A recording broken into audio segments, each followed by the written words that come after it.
यापूर्वी मी तुम्हा सर्वांसाठी चिकनची भाजी ही रेसिपी बनवलेली होती।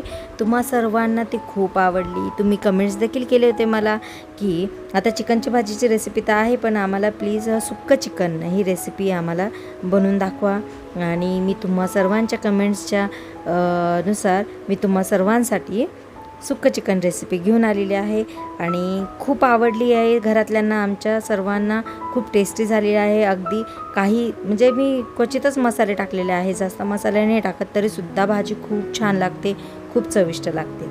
तर चला मी तुम्हाला शेअर करते की मी कशा पद्धतीने बनवलेला आहे। तर चला रेसिपीला सुरुवात करूया। तर आपल्याला काय करून घ्यायचं आहे, कांदा व्यवस्थित भाजून घ्यायचा आहे। कांदा भाजताना आपल्याला थोडं थोडं तेल टाकायचं आहे की जेणेकरून कांदा व्यवस्थित चारी बाजूने भाजला जाईल अशा पद्धतीने। आता कांदाही खूप छान भाजून झाला आहे, त्याला काढून घेऊ आणि टोमॅटोला आता आपण भाजायला टाकून देऊ अशा पद्धतीने। आता टोमॅटो भाजताना देखील आपल्याला थोडं थोडं तेल टाकायचं आहे, नॉर्मली तेल टाकायचं आहे, जास्त नाही टाकायचं आहे अशा पद्धतीने, आणि व्यवस्थित भाजून घ्यायचं आहे। तर टोमॅटो देखील व्यवस्थित अशा पद्धतीने भाजून झालेले आहेत। आता टोमॅटो काढून घेऊ आणि जे अद्रक लसूण आहे आणि बेडगी मिरची आहे तेही आपण व्यवस्थित भाजून घेऊ।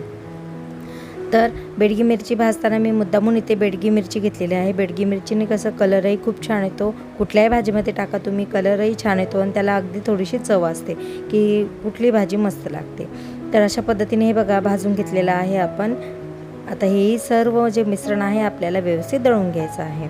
आता एकीकडे काय करून घ्यायचं आहे, पॅनमध्ये मी तेल टाकून घेणार आहे, 3 पळी टाकलेलं आहे। तर त्याच्यामध्ये खडे मसाले टाकले, दगडी फूल, मोठी विलायची, लवंग आणि मिरे, दालचिनी, आपल्याला हे व्यवस्थित करून घ्यायचं आहे। त्याच्यानंतर जे मसाला आहे आपण रेडी केलेला तो मसाला त्यात टाकून देऊ व्यवस्थित आणि मिक्स करून घेऊ। त्याच्यानंतर आपल्याला इथे लाल तिखट लागणार आहे। मी इथे अंबारी लाल तिखट यूज केलेला आहे, तर आम्ही तिखट जरा कमीच खातो त्याच्यामुळे मी इथे 1 चम्मच यूज करणार आहे। आणि मटन मसाला मोठा 2 चम्मच इथे मटन मसाला टाकणार आहे अशा पद्धतीने। आणि व्यवस्थित आता काय करायचं आहे, मिक्स करून घ्यायचं आहे। आणि इथे मी जिरेसुद्धा टाकलेले आहे, जिरेने सुद्धा खूप छान चव येते, तर तुम्ही देखील सर्वांनी जिरे टाकावे।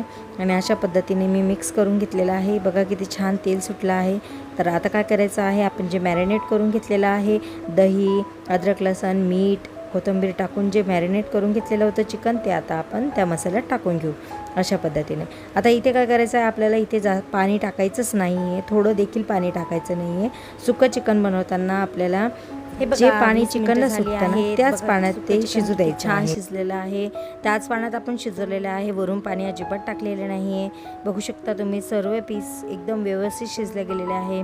आणि मेन म्हणजे जे मसाला जो असतो तो मसाल्याला इतकी छान चव येते, त्याच्यामुळे अशाच पद्धतीने तुम्ही ज्यावेळेस बनवाल तर अशाच पद्धतीने बनवा।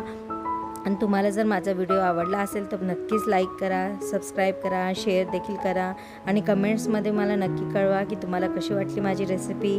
तर अशाच नवीन रेसिपीसोबत आपण पुन्हा भेटतच राहू, तोपर्यंत मस्त रहा, बाय बाय।